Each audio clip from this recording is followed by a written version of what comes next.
আর এখন আমাদের বর্তমান ফাতেমাদের দখলে, 4টে জায়গা এখন নারীদের দখলে।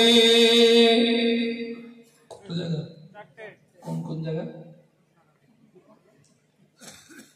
1 নম্বর হলো অধিকাংশ মাহফিল ফাতেমাদের দখলে, অধিকাংশ বিয়ে বাড়ি ফাতেমাদের দখলে, অধিকাংশ পীরের মাজার মেয়েদের দখলে, অধিকাংশ মরা বাড়ি মেয়েদের দখলে। ঠিক বলছি না ভুল বলছি? হ্যাঁ, এখন মরা বাড়িতে পুরুষ বেশি না নারী বেশি? আচ্ছা, ওরা কি জানাজা পড়ে? তা কি করতে আইছিস? হ্যাঁ, আল্লাহ রে, সব গাড়ি ভাড়া করে আসতেছে, কি করতে আসতেছিস তোরা? তা বলতেছে হুজুর কানতে আইছি।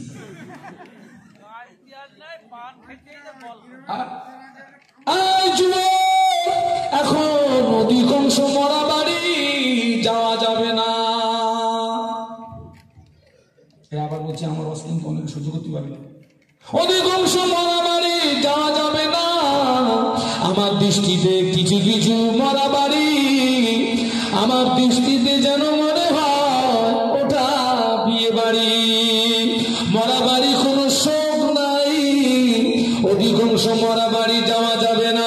সরাসরি জানাজার ময়দানে যাবেন, জানাজার ময়দানে গিয়ে জানাজা নামাজ আদায় করে বাগান দিয়ে পালাবেন, মরা বাড়ি যাবেন না। সব মরা বাড়ি যাওয়া যাবে না, সরাসরি জানাজা যাবা, জানাজা নামাজ পড়ে বাগান দিয়ে পালাবা।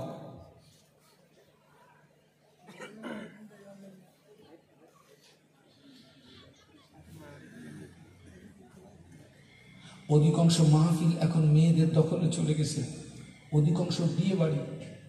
ও মুরব্বীরা, আমাদের বিয়ে হয়েছে রাতে না দিনে? দিনের বেলা। আর এখন অধিকাংশ বিয়ে হচ্ছে কি বেলা? কেন? ওর ভিতরে একটা কিন্তু কথা লুকিয়ে আছে। হ্যাঁ, বিয়ে হচ্ছে কোথায়? বিল্ডিং ভাড়া করে বিয়ে হচ্ছে। কি হচ্ছে ওখানে? কি হচ্ছে আমরা জানিনি। বিয়ে বাড়ি এখন মেয়েদের দখলে চলে গেছে। আল্লাহু আকবার। একটা বিয়ে বাড়িতে আমার করেছে উকিল, বিশাল বড় লোকের মেয়ের বিয়ে হচ্ছে, আর আমি ওই বিয়েটাতে যেতাম না। মানে সেই লোকটা আমার মাদ্রাসায় কিছু টাকা দেয়, আমি তো মাদ্রাসা চালাই, তো ওরা যদি টাকা না দেয় তো মাদ্রাসা চালানো মুশকিল। গিয়েছি, আর আমারে করেছে উকিল। এখনকার উকিলের কাজ কি? হ্যাঁ, উকিলের কাজ সাক্ষী রাখা। একটু মুরগি বুঝেছি, উকিলের কাজ একটু দেখুন বিয়ে হয়নি। উকিলের কাজ হচ্ছে যে মৌলানা সাহেব বিয়ে পড়ায়, সাদা কাগজে বায়ান লেখে, অমুক থানার অন্তর্গত অমুক গ্রামের নিবাসী, অমুকের পুত্র অমুকের পৌত্র এত টাকা দেনমোহরের পরিবর্তে তোমার সহিত বিবাহ করিতে আসিয়াছে, তুমি উক্ত বিবাহে রাজি হইয়া সাক্ষীদ্বয়ের সম্মুখে আমাকে উকিল নিযুক্ত করো। এরা একটা বায়ান লিখে একজন উকিল নির্বাচিত হয় আর 2 জন সাক্ষী। এরা মেয়ের কাছে যায়, মেয়ের কাছে গিয়ে উকিলের কাজ হচ্ছে ওই বায়ানটা পড়ে মেয়েকে শোনায়, শুনিয়ে বলে মা তুমি বলো আমি কবুল করি। আল্লাহ, গিয়ে দেখি সে নববধূ এমন ড্রেসে আছে, নাও আগাতি পারতেছি নাও সাক্ষীরা পিছন দিক দিয়ে ঠেলতেছে, হুজুর চলে, আমি আর আগাতি পারবো না, তোরা বিয়ে বল।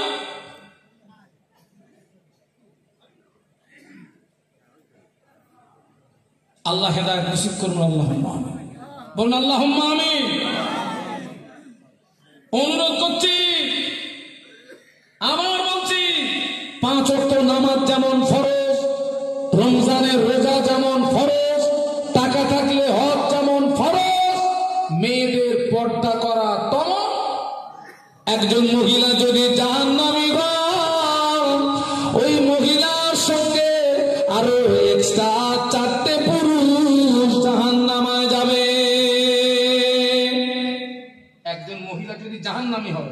তার সঙ্গে এক্সট্রা 4টে পুরুষ, একটু বলুন বলুন।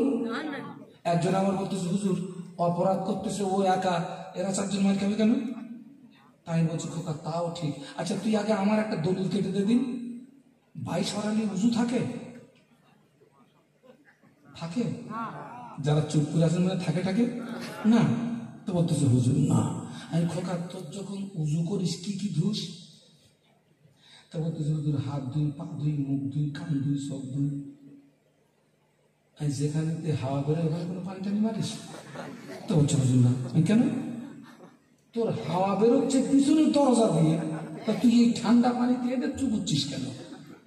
ওই জায়গায় পানি মার। তা বলতেছে হুজুর তাও তো ঠিকই, তো এতদিন মাথায় আসেনি, হাওয়া যাচ্ছে তোর পিছনের দরজা দিয়ে, তুই হাত ধুচ্ছিস। এবার বাস্তব না বাস্তব? তুই এদের শাস্তি দিচ্ছিস কেন? অন্যায় করিস তো ওই তুই পুরীর মার। এই পিছনের দরজা দিয়ে হাওয়া বার হওয়ার ব্যাপারে হাতেরও অপরাধ আছে, চোখেরও অপরাধ আছে, মুখেরও অপরাধ আছে, পায়েরও। আমার পেটে খিদে চোখে ঘুম, আমার পেটে খিদে চোখে ঘুম, আমি ট্রেনের খিড়কির পাশে বসে আছি, জানালা দিয়ে হাওয়া আসছে, আমি ঘুমিয়ে গেছি, হঠাৎ আওয়াজ এসেছে চাই বাদাম। কি আওয়াজ এসছে? কোন ইন্দ্র এটা শুনেছে? কান। দেখেছে কে? চোখ। ডাকলো কে? নিলোকে? আগিয়ে গেছে কে? এরা যদি সহযোগিতা না করতো, মাল ভিতরে যেত